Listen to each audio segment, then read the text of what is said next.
It looks wonderful in a mixed shrub border. I love mixed borders. It means that you get to grow a little bit of everything. And since some of us don't have a lot of space, we need to um, get our plants in a group so that we aren't missing out and only having shrubs or only having perennials. This is a great one. You do need to grow it in full sun in order for it to retain its gold foliage. And my personal preference is that when the little guys who prune come around, that they not turn it into a meatball. But that's your choice, and you can ward them off if you wish. This is hydrangea limelight. We sometimes have here, those of us who are new here and don't have any shade at all, have trouble growing hydrangeas, but limelight will grow really well in sun.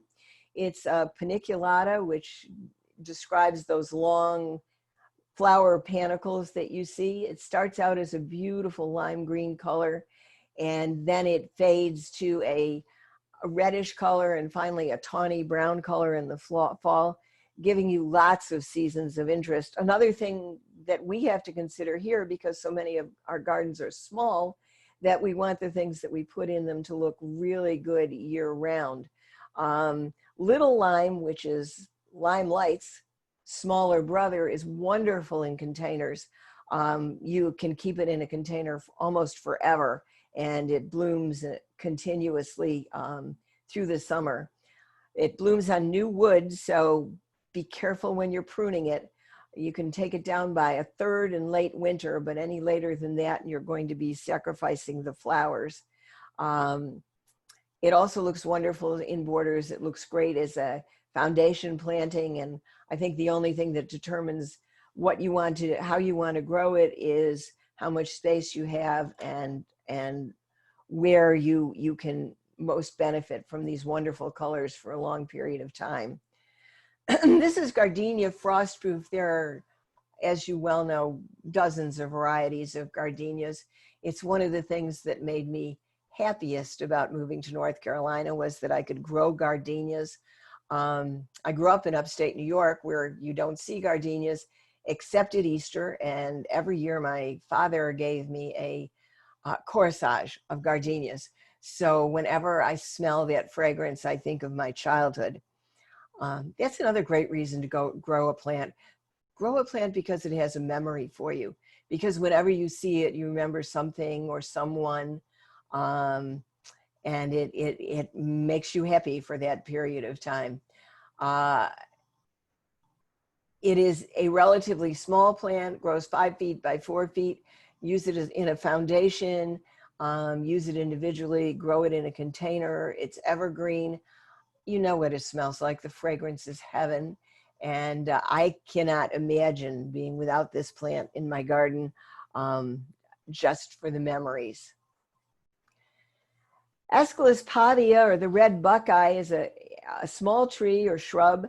You can either grow it as a single stem or as a multi-trunk tree. It is a native to North Carolina, grows in sun and part shade. It also will take some wet ground. I had a wonderful one that I'd started growing. The single trunk looked beautiful, and then 2 weeks ago the wind came and it snapped it right in half. Happily, it's regrowing from the base, and we're going to wait and see what happens. I think the wonderful thing about this plant is it's unusual looking. The red flowers are very, very early in the spring. They are the first attractants for hummingbirds. The flowers are followed by brown nuts in the fall. The nuts are not edible. And then it has this wonderful palmate foliage. It adds such interesting texture to the border.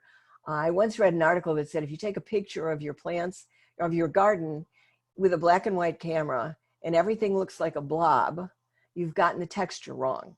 So this is a plant that certainly will add interesting texture, early flowers, attract hummingbirds, kind of multi-purpose. I got lots of people here who said they loved Weigelia, which is a really, really old-fashioned plant, been around for a long period of time. The one in this picture is Weigelia Mai Monet. It has a long bloom period. They're tough, they're hardy. There are many, many varieties to choose from, and they are generally 3.5, 4.5 feet tall and equally wide. So we're going to take a look at just a couple of the others so that you get an idea that there's a wide color variation, and really they work in every garden for every purpose. The one on the top left is Weigelia Sonic Bloom Pink. The one to the right of that is Minor Black. So for those of you who like dark foliage, and don't underestimate how good a dark foliage plant looks in the landscape, Minor Black would be a good choice. The one on the bottom is Weigelia variegata, and a beautiful bicolor pink and white. I have not grown Weigelia here in North Carolina, but from the pictures that some of you sent me, it is a plant well worth considering. This was a plant I longed to grow to get in North Carolina because it wasn't reliable hardy for me back in New Jersey.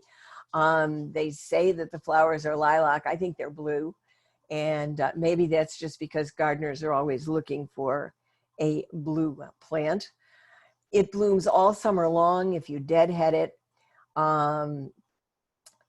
It will grow to be a sizable small tree or shrub, but if you want to fit it into a particular place or a particular space, it's also a cutback tree, which means in very early spring, you can cut it back to within a foot of the ground and it will regrow and rebloom the same year. One thing it does not like is having mulch around its base. So you might want to take some of that pine straw and pull it back. Deadheading will prolong the bloom all summer long, and it's a very unusual flower, and I think it looks great in the border. The next thing a lot of you talked about were roses of different kinds. I'm not a rose grower, but I'm going to talk about the ones that you liked best, and got a lot of great reports on drift roses that are a ground cover rose. They bloom from spring to frost. They come in white, pink, yellow, or red, and I think there are about 10 different colors that they come in.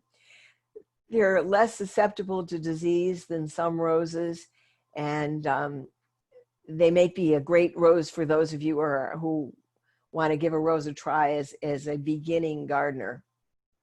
The next rose that seems to have revolutionized gardening in the last 20 years is the knockout rose. They're easy to grow. They're resistant to mildew.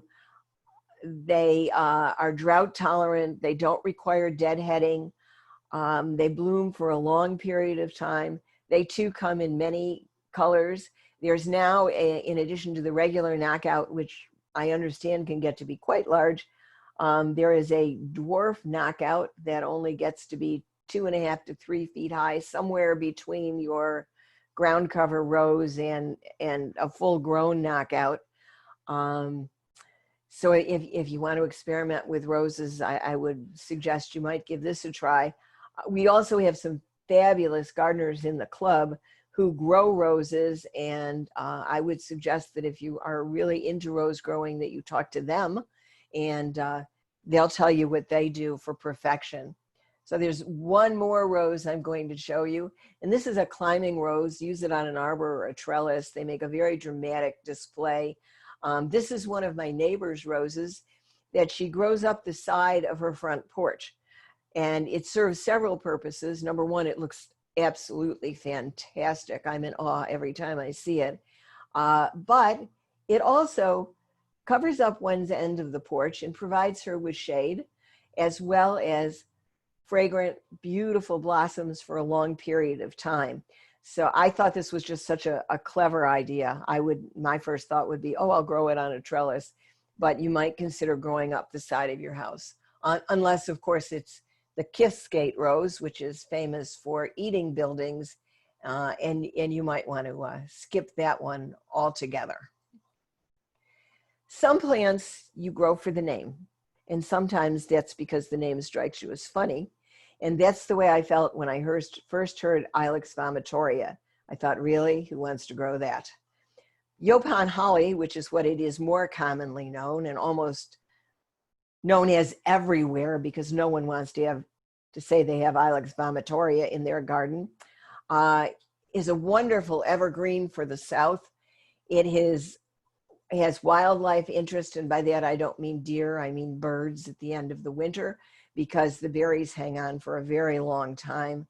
There are several different varieties. The one in the upper right-hand corner is the dwarf Yaupon holly. It grows about to 3 feet in this wonderfully perfectly rounded shape so that no one has to prune it. Below it is a weeping Yaupon holly with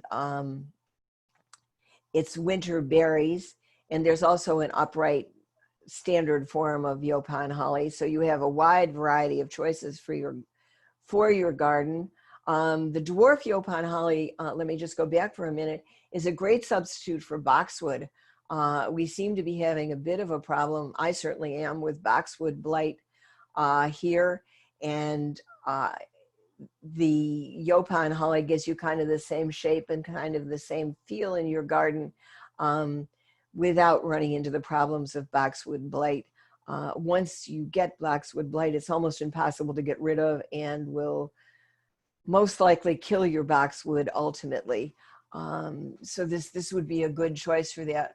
I'm also going to suggest that when you go to buy a Yaupon holly, part of the reason you're buying it, maybe one of the biggest reasons you're buying it, is because of the berries. So I'm going to suggest you buy it in the fall, because it's only the female plants that have berries. And if you wait till spring, you might be disappointed in the berry content in the fall. I think this is one of the most underutilized shrubs in this area. I did not put its botanical name up there because I cannot pronounce it no matter how many times I tried. So pineapple guava will work, and everybody knows it is that. I think it just has the most incredible flowers and foliage. These beautiful white flowers with their little red pom-poms on blue-green foliage. It is highly deer resistant. It is self-fruiting, which means that you only need one, although you could grow it as a hedge or a specimen or on its own. The flowers are edible, as are the fruit. It grows in a beautiful form. It doesn't really need pruning of any kind. It just kind of does its thing and looks sensational.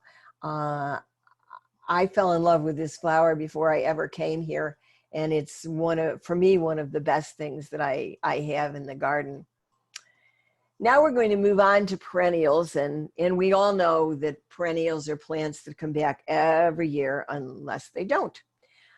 I like to look at the unless they don't part as an opportunity to try something new, as opposed to oh boy, that was awful. Tony Avent from Plantalites Nursery says that he doesn't give up on one until he personally has killed it 3 times. I'm not always that generous. I picked this particular slide for a couple of reasons. One is to show you how a different kind of perennial grouping might be worth a try. If you look at the top right in the screen, you see an ornamental grass. We have lots of ornamental grasses here. And sometimes they're grown as clump after clump after clump of ornamental grass, when in fact they are spectacular as part of a border, especially in the late fall. And that's what time this is, because you see the beautiful plumes. It is growing with sedums in the front. There's some Joe Pyeweed in the background, and that ever-present wonderful blues that we add to the garden. You can almost envision any fall flower in that mix for a great seasonal time of the year. Now that we've taken a look at fall, we'll go back and look at spring. This is Shasta Daisy or Leucanthemum. This particular one is Becky. It is probably the best one on the market. It grows between 2 and 3 feet tall. The stems are poker straight. Nothing ever bends them, including some of the wind that we have. That was the thing I didn't take into account here in the South, was that it is windy and things have a tendency to get tossed about a bit. Becky just blows gently in the breeze, never falls over. It forms a very large clump rapidly. They make wonderful cut flowers, and you probably need to divide them every 2 years, which is really great because the rest of us out here who might like to have some would be happy to take your leftovers. It blooms profusely. It never stops blooming. The flowers are white, they're pristine, they're perfect in a cottage garden, and definitely a plant that's easy to grow. The other plant that I love and grew in my old garden and am now growing in my new garden are Baptisias, or wild indigo. This is one of those plants that you might add to the garden for architecture because the flowers are very straight, very upright. It gives a strong presence in the garden. They grow anywhere between 3 and 4 feet tall. Don't be afraid to grow something tall in your garden just because your garden's small. Otherwise, sometimes what happens is we start out and everything is small to match the small amount of space that we think we have, and it looks like maybe a little fairy garden, and where 2 little small people should live inside. So if you add something architectural like a Baptisia, it gives presence to your garden, and adds wonderful structure. Baptisias are extremely long-lived. That said, one of the reasons they're long-lived is because they have a taproot, and you might want to consider hopefully planting it where you would like to leave it, because once you get it going, it's extremely difficult to get out of the ground. They only improve year after year. They get better and better. After the flowers, there are wonderful seed pods that make kind of a rattling noise in the wind. Don't underestimate the use of plants that make noise. It is soothing, kind of like a gentle rain that you can enjoy so much when you're out sitting in your garden. This particular Baptisia is straight Baptisia australis. Many Baptisias are blue, but we also have a few other colors that, in case you're bored with blue. The one in the upper left-hand corner is Baptisia Cherries Jubilee. It is a maroon and yellow color. It is a smaller Baptisia. It only goes to 2.5 feet tall. Blooms really, really early. This one was blooming before March, whereas many Baptisias are a little later. They come out of the ground a little later, so you need to know where you've planted them. The one on the right-hand side is Baptisia Carolina Moonlight. It's a wonderful pale yellow. It blends with anything else that you're growing in the garden, and is a beautiful presence. The one on the bottom is Baptisia Sparkling Sapphires. A lot of Baptisias are blue, and blue is, or purple, depending on how you see them. They are wonderful plants in the garden because of that blue color. For some reason, gardeners are fascinated with the idea of, I need a blue plant. And this is Baptisias are always a good choice, but don't forget that they do come in other colors and sizes. Another native is Asclepias tuberosa, or milkweed as we all know it, is a wonderful butterfly attractant. It grows in poor soil. It emerges late, so you need to pay attention as to where you put it. It might be something that you would underplant with small bulbs so that you don't accidentally dig it up in the spring. It attracts butterflies nonstop. It's a food source for monarch caterpillars. It also comes in a yellow version. Remove the seed pods, even though they're very interesting and they have those wonderful little puffy windmill-like flowers. but it will self-seed almost anywhere and everywhere. So if you do not want them to do that, be sure you remove the seed heads. Another milkweed is the swamp milkweed, Asclepias incarnata. If the orange and the yellow are too much for you, this is a beautiful soft pink. There's also a white version of it. If you have a wet spot in the garden, it will be perfectly happy to grow there. It smells like vanilla. Remember, I said at the beginning that we're going to be growing plants because of architecture, because of fragrance.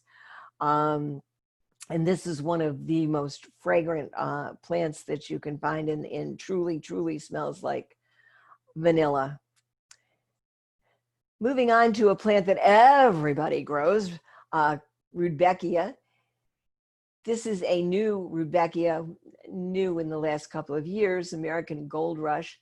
It's a late summer bloomer. And again, for those of us who live in the hot climate of zone 8, sometimes our gardens flag a little bit in the late summer, and Rudbeckia is one of those things that carry us through.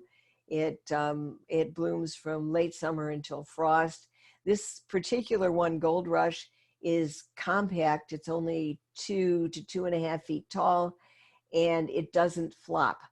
You might try planting a swath of them in a border because they make a wonderful, wonderful presence. Sometimes mass, we don't have a lot of room for mass planting here, but a mass of 3 or 4 or 5 can add tremendous impact to your garden. And this is a great fall plant to do that with.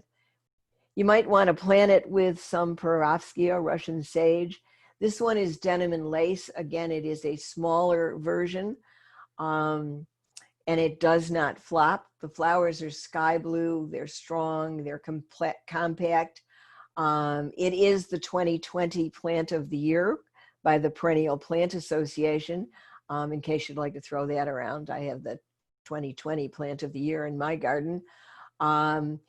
But what to know about the Plant of the Year is that it won out of a lot of other spectacular plants, and that's a good reason to grow it in your garden. This too is a fragrant plant in a very herbal kind of way. It doesn't smell like a rose. It doesn't smell like vanilla. It has a very strong herbal scent, but grows so well here. You see it everywhere. This is a plant that I tried to grow in New Jersey, Guara lindheimeri, or whirling butterflies, and it was never really successful. But here in North Carolina, it is extremely successful. It has a long, long blooming season. It attracts butterflies. It's a see-through plant, which means it's one of those plants that you can plant almost anywhere in the garden, and you can see the flowers behind it, as well as the plant itself. And it gives a very romantic look to your garden to be able to have that look. You can grow it in a container, and lots of people do, but it just looks wonderful in the gardens here. I strongly recommend that if you have a romantic streak towards your garden, or you like the feel of things being light and airy, that this is a plant that you will want to try. Going with another herbal, this is Nepeta, Walker's Low, or catmint. The cats in the neighborhood will probably be attracted to it. It grows 18 to 24 inches high and wide. It tends to be a spreader. It looks wonderful with silver-leaved plants like lamb's ears. It is extremely fragrant, again, in an herbal kind of way. Not everyone likes the fragrance of it. If you would like to keep it going all summer long, as soon as my go-to date is the 4th of July, you cut it back and it will bloom again in August and September. It's an excellent, excellent plant to have in the border. Again, gives you an airy, full texture. And speaking of silver-eared plants, this is lamb's ears, or Stachys byzantina. And one of my favorite lamb's ears is one called Big Ears, or Helene Van Stein. It goes by either name. And the leaves are twice the size of standard lamb's ears. One of the members of the garden club uses lamb's ears better than I have ever seen them used in the garden. I usually think of them as being an edger or a filler plant, and she's used them as individual specimens, and they're great ginormous clumps and are absolutely spectacular. Lamb's ears are evergreen, they're drought tolerant. The deer and the rabbits don't eat them. Cut off the flowers to prevent self-sowing. That doesn't mean that you can't leave them there if you like them, but make sure you get to them before they self-sow if you don't want that to happen. Give big ears a try, again, because for no other reason, when somebody says, oh, what is that wonderful plant? You can say, oh, that's big ears. And then they'll wonder. Tradescantia Sweet Kate also got a lot of votes in the popularity poll for what to grow in North Carolina. I love this plant because you all know, and I've said it over and over again, I love chartreuse in the garden. And the chartreuse background for these fabulous blue flowers is just awesome. It forms a dense spreading clump. It blooms from spring to fall if you keep it deadheaded. It is fine with a wet site. You can grow it in containers. It does equally well in the ground or in containers. It adds a wonderful bright spot to the garden when everything else seems to be kind of monochromatic in color. I was really excited that I put this slide in for Verbena Homestead Purple. I was out walking the dog this morning and came upon a house that was using Verbena Homestead Purple as a ground cover. It was mind-blowingly beautiful. They were planted in front of a group of shrubs and trees at the edge of the property as an underplanting going throughout the entire bed. It was just awesome. They were so beautiful. And even better, they bloom nonstop all summer long. They adore the heat and the humidity that we have here. They can get pretty big. They sprawl anywhere from 2 to 3 feet. They are low to the ground, though, maybe only 6 inches. They look wonderful by themselves, obviously, as I found out this morning. But they also look great paired with lamb's ears or artemisia or a white flowered echinacea. They're just a plant that shows everything else off to perfection.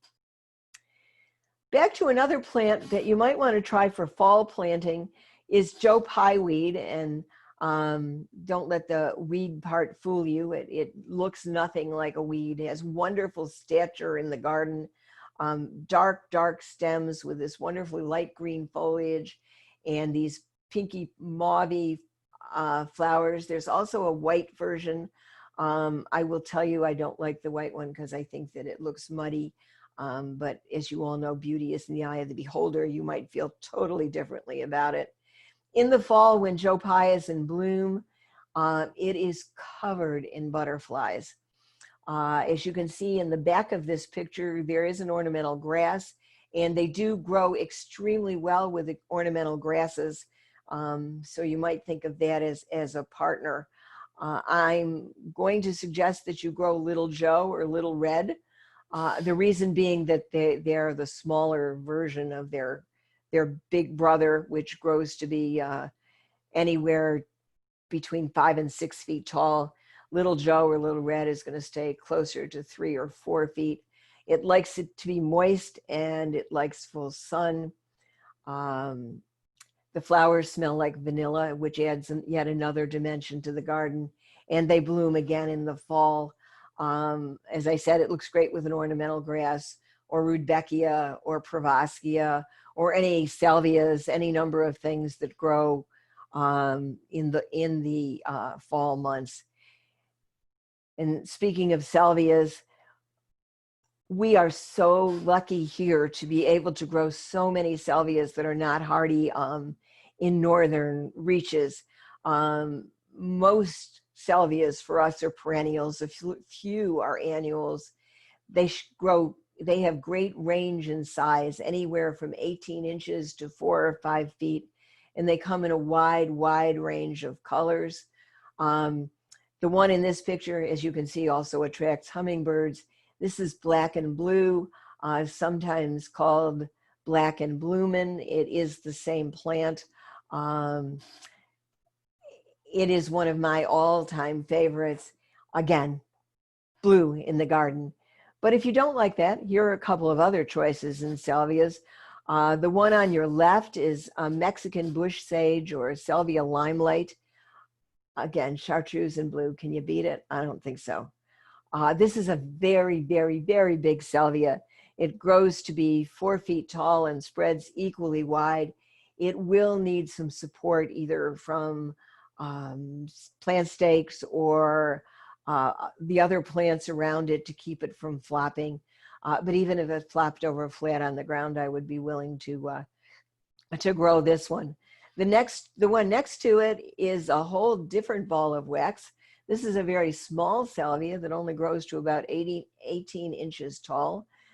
Is wonderful either in beds or excellent in containers. And its name is Hot Lips. Again, a reason to grow it. Because when people say, "You're growing what?" and you say, "Oh, that's Hot Lips," it leaves them puzzling for a long period of time. Sedums grow really well here as long as you can keep them in a place that's relatively dry. This is sedum lemon ball. It is great in gardens. It's great in containers. It will self-sow, but it's really easy to just pluck it out and move it around. It has bright yellow flowers in the spring, gets to be about 6 inches tall and maybe 3 feet wide.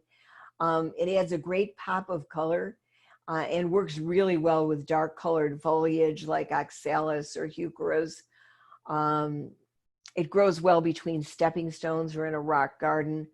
It is a wonderful sedum to grow. It looks well all year long, from spring right straight through winter. If you're looking for a sedum as a ground cover, I would suggest it. The plant in the middle is Allium millennium, and I'm going to show you that a little bit later. This is Kufia vermillionaire, or the firecracker plant. It is hardy here. It attracts, I found that out by digging it up and throwing it away the first year. And then I tried again. It is attractive to hummingbirds. It gives great presence in the garden. It can be grown in a container or in a bed. The color on this is just wonderful. If you have a garden or if you are a gardener who loves bright, hot colors, I would suggest this. One of the wonderful things about the bright, hot colors in the sunshine that we have here is that they never fade away in the light. They always stand out and look their best. Well, as you can see on the bottom of this slide, it says, "This is on my top 10 list." And it's really close to the top. It's Verbena bonariensis. It is hardy here. It is another see-through plant, which is really well illustrated by this slide. It blooms in little clusters on top of stiff, wiry stems. It blows in the breeze. It has a wonderful airy quality to the garden. It adds lightness to a heavy planting, and it never ceases to amaze me that wherever I see this planted, it looks like it was meant to be there. So I hope you'll give this a try. And if you don't like it, it's really easy to pull out. Another blue plant, Allium millennium. I don't know if you've noticed, I certainly have, that alliums that I used to love to grow don't do very well for us here in the great state of North Carolina. But this is one of the best ornamental onions on the market.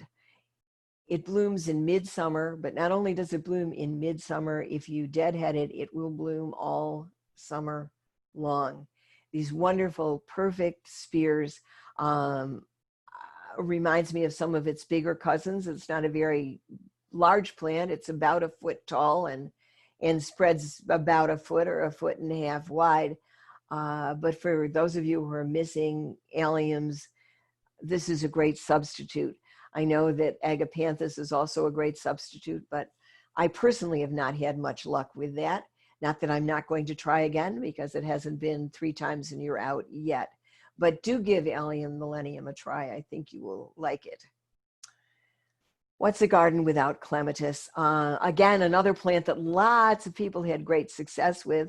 In fact, this Clematis niobe is one of our members' plants, and she's had it growing for 4 or 5 years now with its wonderful ruby red flowers. This is one of the large flowered clematis, so those flowers are 6 inches across.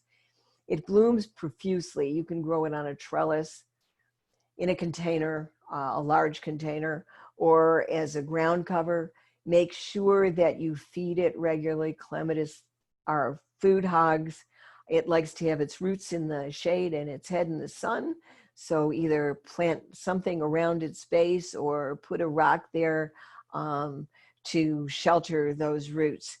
If you don't have room for a gigantic Clematis niobe, my first thought is to make room. My second thought is to try a somewhat smaller clematis. This is bell-shaped Clematis roguchi. It's also spelled Rooguchi, seems to be interchangeable. These flowers are the most incredible shade of cobalt blue. It blooms from May until September and only reaches a height of about 6 feet, so you can grow it in a container or let it wander through the garden or a shrub. You have a great effect with clematis if you plant them close to a shrub and let them climb up and intertwine within the shrub. Hummingbirds love clematis, and this one has been universally successful by everybody I know who's grown it. If you don't have room for a climbing clematis, you might want to try one of the bush clematises that are suddenly on the market, and we're seeing lots of them. This is Clematis Stand By Me. Again, a beautiful, beautiful shade of blue. It only grows to about 3 feet tall and wide, and it is clump forming. It's not going to be spreading out if you are up your shrubs. It definitely is going to form a clump. It might need some support because when it's blooming, you're going to have hundreds and hundreds of blooms. And the added bonus of after it's done blooming, those fabulous seed heads that clematis seem to have. This particular one is available for sure at Plant Delights Nursery in Raleigh. And they seem to have a number of bush clematis. So if you're looking for that particular kind of clematis to grow in your garden, that's the place to look. You also might note here that it's being grown with Rudbeckia or Black-Eyed Susan and a grass. So keep thinking in terms of how you might incorporate some of the fabulous grasses that grow so well here into your own garden. Well, what's a cottage garden without phlox? It blooms early to midsummer. It's fragrant. It gives presence to the garden and yet doesn't look heavy and weighted. This is Phlox David, which is maybe the best phlox ever because it is so highly mildew resistant. It has really sturdy stems that aren't toppled, and it also makes a great cut flower. For any of you who like to arrange flowers, you might also put that as a thought in your garden. What can I grow that I can bring in and use in arrangements all summer long?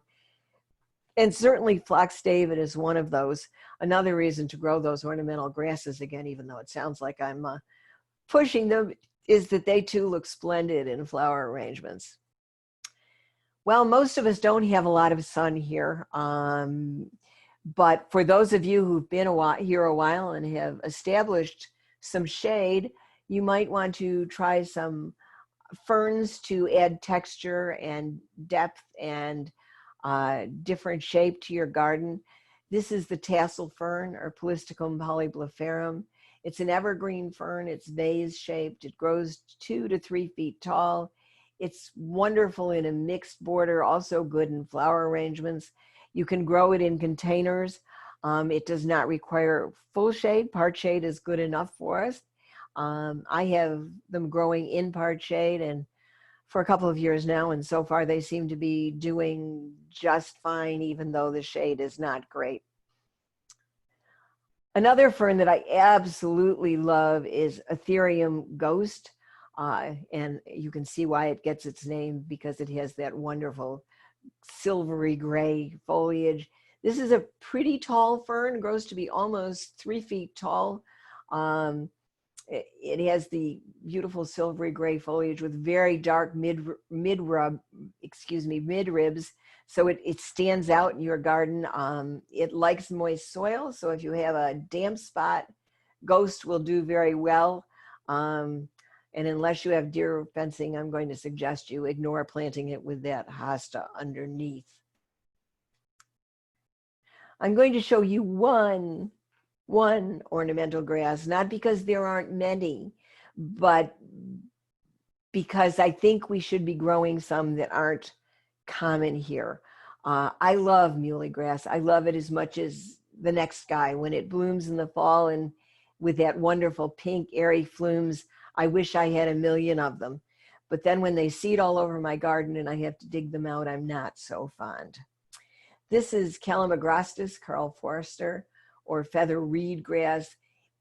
It looks different because it is tall and narrow and upright. It only grows to 18 inches wide, so it's going to fit in a small place. The plumes are long lasting. Like most grasses, it's undemanding.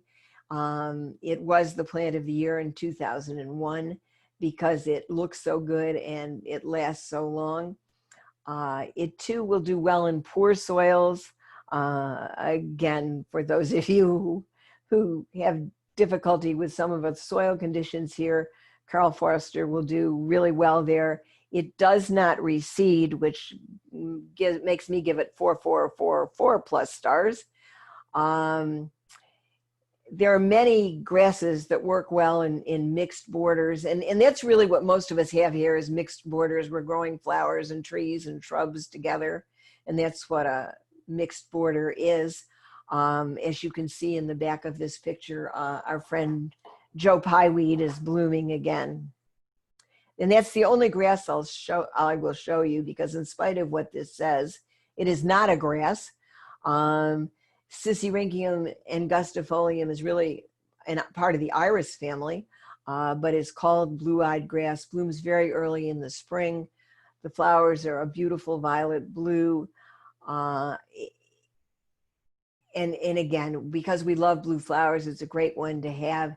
It does not like to dry out, nor does it like to be soggy. So you might have to fiddle around a while to find the perfect growing spot for it, but it does add a wonderful presence of something small for the garden. It only grows to be about 6 to 8 inches tall. And here we have annuals. Well, when I started out gardening, I thought, oh, annuals, common, who wants to plant those? The truth is, annuals are multi-purpose plants. They come in all shapes and sizes. They work in containers. They work in the garden. They add color, they add texture, they add fragrance. Our gardens really cannot do without them. They grow extremely well here. So I'm going to just offer you the ones that you told me grow the best. And if you're not already growing them, this might be the year to give it a whirl. The first one is Angelonia. Vigorous, continuous bloom. They put up with full sun and wind. They come in all kinds of colors, blues and reds and whites and bicolors. And this is the Serenita series. They're just the greatest all-purpose filler plants. They grow at just the right height to stick them in almost any location. So if you're not growing Angelonia, and I can't imagine that you're not, I'm going to suggest you throw that one in this year. Coleus. Coleus were really popular back in Victorian times as bedding plants, and then they became unpopular until I think the mid 90s, when all of a sudden everything old is new again. And not only is that the case, but they have come out with amazing colors and shapes and sizes. You're growing this plant for its foliage, not for its flowers. And foliage is such an important part of what we grow. These three are some of my favorites. The one in the left is fishnet stockings. It just makes everything in a container pop with its dark purple veins and its incredible texture. It looks almost like it's corrugated, and definitely like you want to touch it. The one in the upper right is Sedona, which is a rusty or coral color coleus. Again, one of those things that seems to go with everything. It goes with yellows, it goes with blues. It is a somewhat large coleus in that it can be 3 feet tall and 3 feet wide. And as you all know, you can pinch them back and keep them to any size you want. The one in the bottom right is a coleus called Bonefish, which is a series that came out a few years ago that all have kind of sea-related names because they look sort of like exotic things that might grow under the sea. And this one certainly does. Just a couple more. Pink Chaos, well, I think that describes itself. And the bottom right one is Glennis. I love this coleus because it reminds me of a tapestry in a plant all by itself. There's just so much depth of texture and color to this. If you're not growing coleus, you should be. There is a coleus for everybody. So I hope when you're next at the garden store, you'll give them the once over. Another plant that seems to be for everybody here is Pentas. The wonderful thing about Pentas is that they're great attractants for butterflies and bees. The shape of those flowers almost act like little landing pads so that the bees and the butterflies and even hummingbirds can land on the flower and extract the nectar. They come in purple and red and white. They're low maintenance. They grow 18 feet to 3 feet tall. They're great plants for contrast with Angelonia because of their colors and their shapes. They also look great planted with salvia for long season interest. And you all know what great plants they are, so I'm sure they're already in your garden. If this one isn't in your garden, you might want to consider giving it a try. It's Scaevola or fanflower. It's one of those plants that you can use in all kinds of places. It's great in window boxes because it will trail over the window box and down the side. Equally good in hanging baskets for the same reason, or in tall containers. I'm going to use it. I am using it this year as a ground cover. We'll see how that works out because it'll spread to about 18 inches. And I'm going to give that a try. It comes in this wonderful blue. It also comes in pristine white and a very delicate pink. Grow it because it's a fantastic flower that blooms all summer long, but it's different. It's interesting looking. It'll attract attention to your garden. Certainly other people are going to say, what is that plant, if they don't grow it themselves? Well, Nicotiana or flowering tobaccos have a place in every garden. They come in all shapes and colors and sizes. They too bring butterflies. They grow anywhere from 20 inches tall to 5 feet tall, so it gives you a lot of variety. They are midsummer to late summer bloomers. They are fragrant. The one in the top left is lime, and it is a small grower. It's growing there with heliotrope and looks really fantastic. What a great combination. The one on the right is Only the Lonely, and I would grow that simply because of the name. But in addition to that, it's 5 feet tall and sends up these, the foliage is all on the bottom. It sends up these naked stalks of these great pendulous flowers. The one on the bottom is from the perfume series. They grow 20 inches tall, and they'll also grow in part shade as well as sun. Again, great filler plants for the garden. If you haven't been using them, you might want to reintroduce them. Well, you're going to grow this plant for texture and for the size of the leaves. It is Begonia griffin. It is a dramatic foliage plant. It likes bright light. It likes humidity. It adds wonderful texture to any planting. It has such depth of color.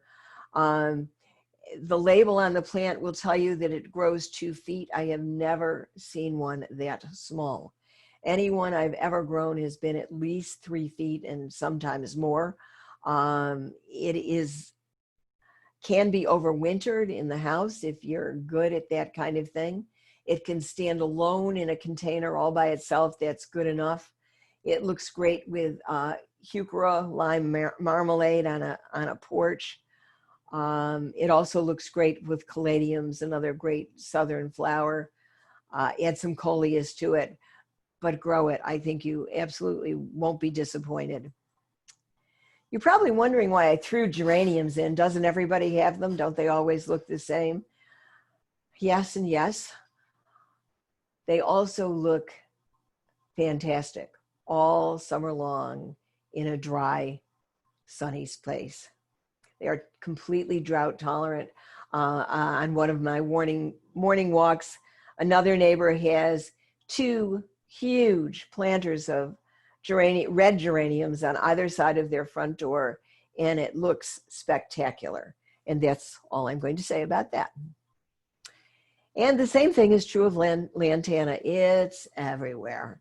Sometimes it's perennial, sometimes it's not. What does it have going for it? It's a rapid grower. It makes a great ground cover. There is a color for every single garden, from solid colors like yellow or pink or white to bicolors that are either soft like pink and yellow or bright like orange and red. There are trailing varieties as well as upright varieties. It attracts butterflies. It's another one of those great all-purpose plants. This is another annual that you may not have tried before, Strobilanthus or Persian shield. You're going to grow this plant for its foliage. The foliage is just brilliant. It glows. It is so iridescent. It thrives in our heat and our humidity. It plays well with all kinds of other things. And if you have not tried it, I would do that. It does prefer a little tiny bit of shade, simply so that its iridescence shows off so beautifully. As opposed to the geranium we looked at a few minutes ago, this is a scented geranium. You're going to be growing this not only for its wonderful textural foliage, but also because it smells heavenly. Plant it somewhere where you can touch it, where you can brush up against it, where it wafts onto a porch at night. I tend to grow them in containers. They're equally at home in the garden, in the border. The flowers are small and not terribly significant, but the fragrance and the texture make up for any smallness of the flowers. The plant that's growing beneath it is a mint, a variegated mint. And the only reason I'm mentioning it is because, and I know you know this, if you're going to grow mint, do not grow it anywhere except in a container, because once it's in the ground and it's happy, it is going to be with you for the rest of your life. I'll just say one more thing about the scented geraniums, and that is You can use them in teas, you can use them as potpourri, and they come in every fragrance imaginable, from orange to rose. There's even a pine scented one that reminds me a little of pine sol, not my favorite. Nutmeg. There is a texture, a foliage, a shape, a size for every person. So add some of these to your garden for their fabulous fragrance. This is another plant that you're growing because of its fabulous fragrant heliotrope. Smells like vanilla, has wonderful, dense, textural foliage, which is an added bonus for this plant. It does need deadheading for the best possible bloom. And it also has a chemical, exudes a chemical that is good for monarch, and in effect essential for monarch butterflies. So if you're interested in helping the monarch population out, this is a wonderful plant to grow. Because we live in North Carolina, we have access to a lot of tropical plants. Now, you can grow a totally tropical garden if you want to, or you might want to turn your patio into a tropical paradise. We certainly have more than enough plants to meet the need. This particular garden, you'll recognize some of the plants in it. On the left-hand side by the branch, there is a fuchsia standard. On the lower left, there is an orchid. There are some begonias blooming in there, some caladiums, a fern, the green and white striped plant in the back, and I apologize, I don't know the name of it, is a house plant that can be summered over in the great out of doors. I think the idea of turning your patio into a tropical paradise is an appealing one if you don't want your entire garden to be in the tropics. You can also fit tropical plants into whatever scheme is, singly or in small groups. And this one was voted the best tropical ever in North Carolina by so many of you. Bougainvillea, it loves the heat and the sun. It grows on a trellis or a fence. There's a variety of colors. I personally would like to have the wall and the door to go with it. But since I don't have that, I'm gonna be content to have it scramble up a trellis. It does not bloom all season long prolifically. It does bloom prolifically early on, but it will throw flowers throughout the summer. Another great tropical plant that's hardy here is Brugmansia, or angel's trumpets. Large pendulous blossoms. It'll grow to 10 feet in a single season. You can grow it in a container. You can grow it in the ground. Immensely fragrant flowers. A friend of mine's husband once said they smell like cheap perfume, but I'm okay with that. And their fragrance is emitted in the evening. So you might want to plant it near a patio or on a patio or next to your front door, so you get to enjoy this amazing fragrance. This particular one is Brugmansia minor's claim. It comes in pinks and orange and yellow and white with variegated foliage and non-variegated foliage. It's like the all-purpose tropical tree in a container. Another great vine that many of you said they love to have is Mandevilla. This one is fire and ice. I love the variegated leaves. And if you're adventuresome, the great red flower, it's easy to grow. Why don't you give it a try in a hanging basket? Someone just recommended this and said it looks fabulous hanging down from a porch in a basket as opposed to growing upright. Certainly something I would never have thought of, but worth a try. This was a plant that, again, came from you. I did not know it, but I certainly think I'm going to give it a try. It's curcuma. I think it looks stately. I think it looks elegant. It blooms in the sun. You can grow it with salvias, caladiums, hibiscus. It grows from 2 to 4 feet tall. This is the plant that you get turmeric from. And it's also a plant that pops up very late in the spring. So you might want to underplant it with something, small bulbs like maybe Narcissus tete-a-tete, so that you don't accidentally dig it up in the spring. For the truly tropical garden, you have to have a banana. This is Musabaju, which is hardy. It has enormous leaves. You can grow it in the ground or in containers, either way. You might want to plant it out of wind. Bananas or leaves are kind of set up, a good trivia fact for you to pass on, are kind of set up so that when the wind blows, the leaves will shred as a way of protecting the plant. Bananas are also happy in boggy soils. So if you have a wet spot where you'd like to get your tropicals growing, the banana will be happy there. That's also a hint if you're growing it in containers, you want to make sure that it is well watered.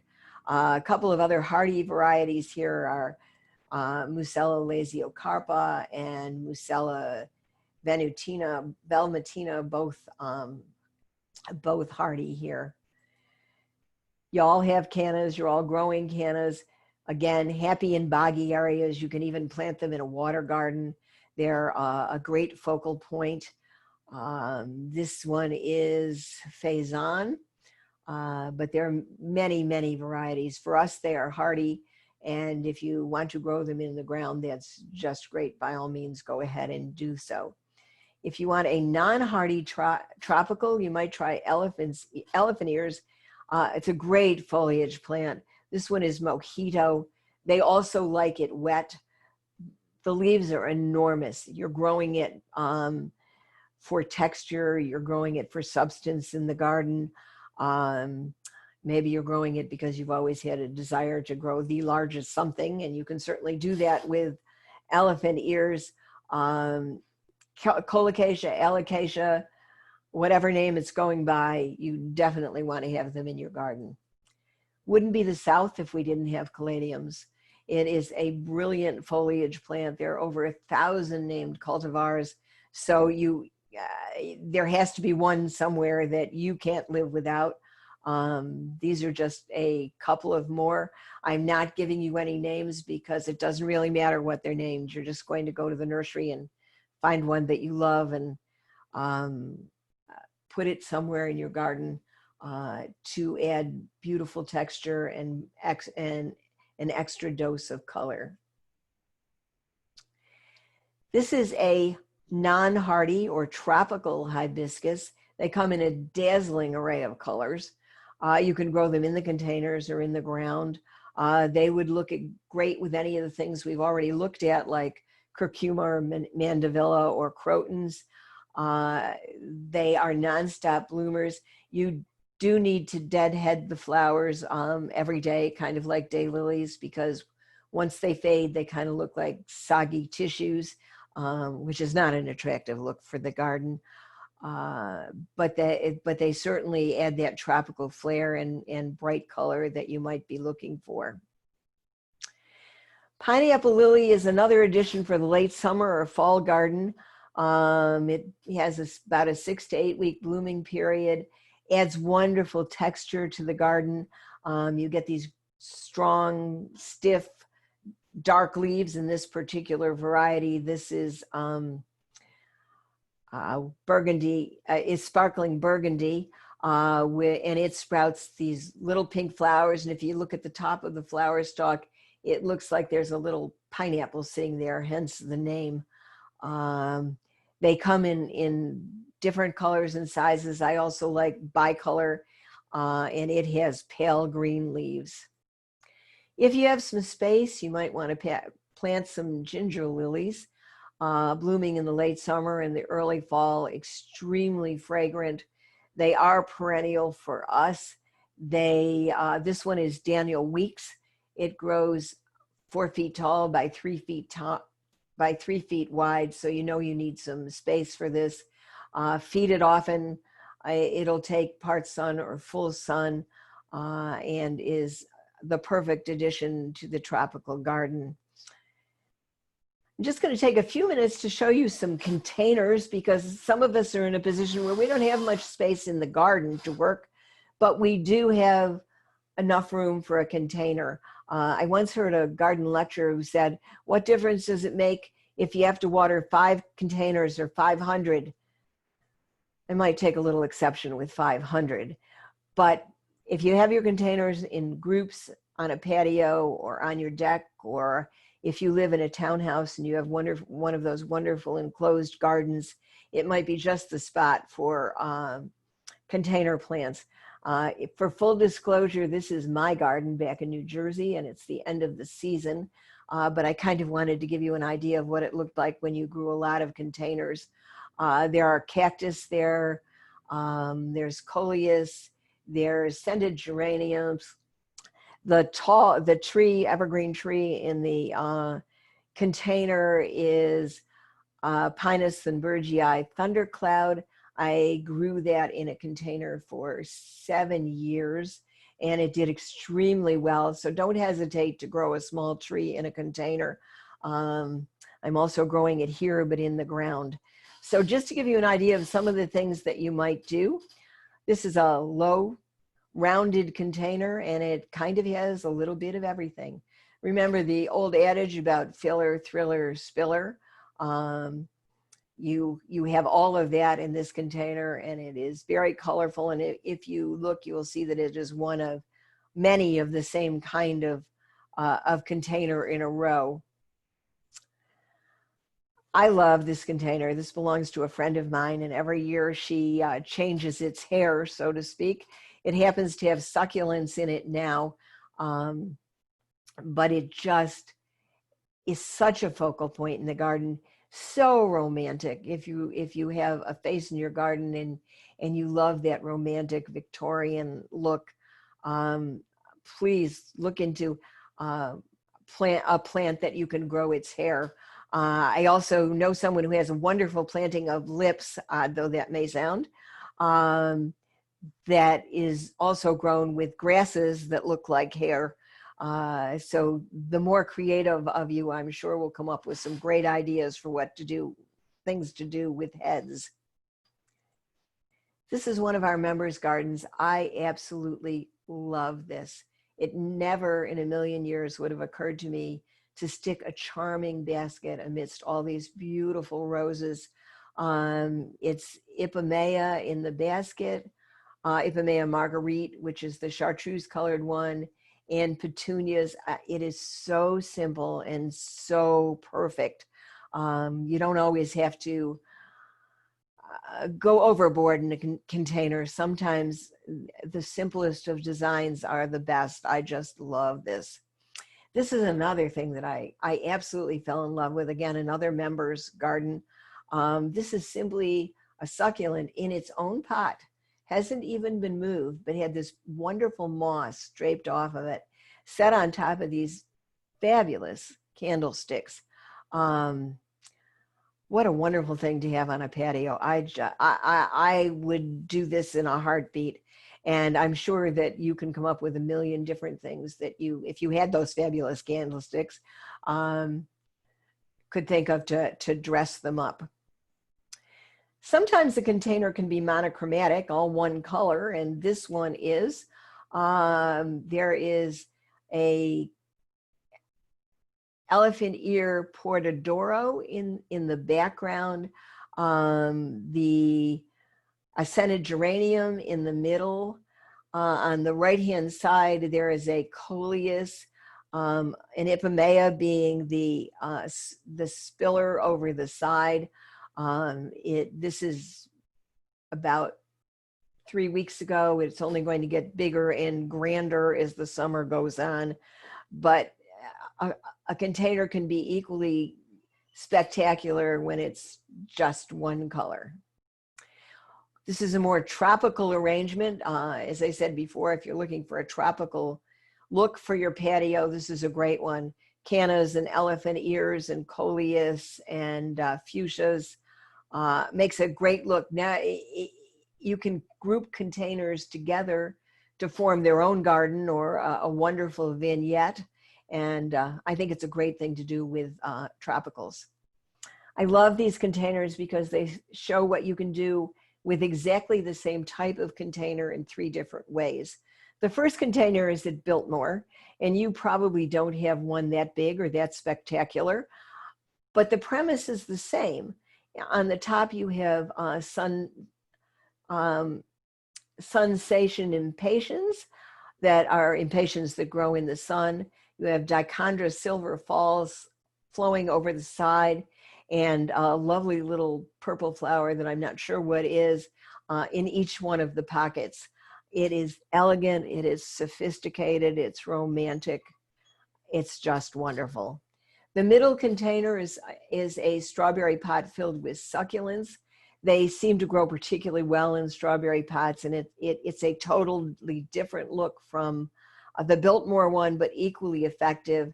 And if you can't think of anything else, just grow strawberries. Those are Fraise de Bois, which are woodland strawberries, available from White Flower Farms, and they just are as tasty as can be. Or if you don't want to grow plants in a container, you might try floating flowers. Looks wonderful on a patio in the evening. You just go around and gather a bunch of things that are in bloom and toss them on top of the water. And it's just charming and enchanting. Or you might want to grow a water garden. Again, very simple to do. Just make sure that your container has no drainage holes. And these are typical water garden plants. In the top left, you have water lettuce, you have a water lily, you have some rush in the back. In the bottom left container, there are those elephant ears that do so well in moisture. And again, a water lily and some water lettuce. And then the final one in this grouping of water containers, cannas that love wet conditions, Sarracenia, and a dwarf papyrus. So I hope you enjoyed all these slides. Now we're going to move on. That's all there is. I'm going to be sending this to you as a PDF. And now if you have any questions, answers, I'm going to look at the chat window and respond in order. And while I'm taking a quick look at that, I am going to put a list up of sources for you. They are sources here in our area, as well as some mail order sources where you might be able to get some things that are not quite as available here. So I'm going to take a quick look.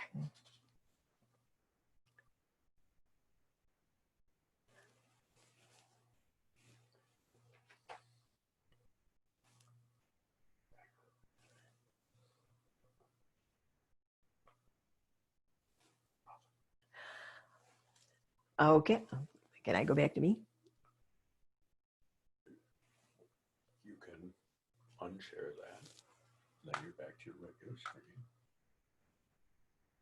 You hit the right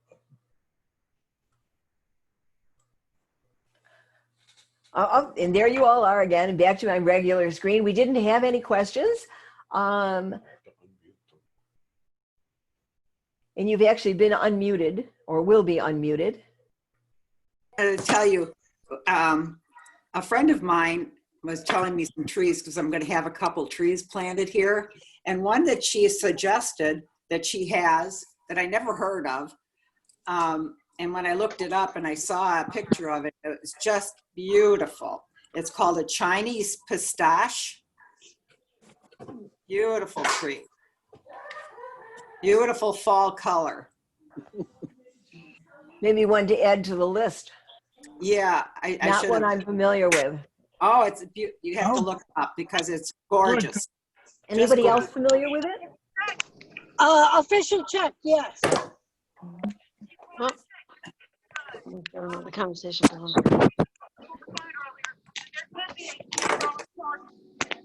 I'm gonna lead. Okay. Bye-bye. Okay, thank you. Thank you. Oh, we're getting all kinds of great conversations.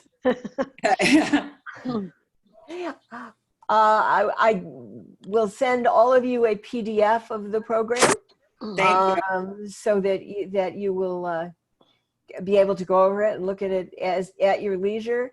If you have any questions, you can text me or, oh, wait, now I have questions. Well, I'm spinning them. They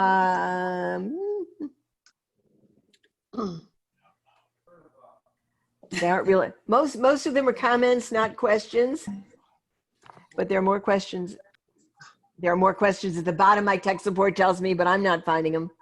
The tech support will now enter the picture. Fine. How many?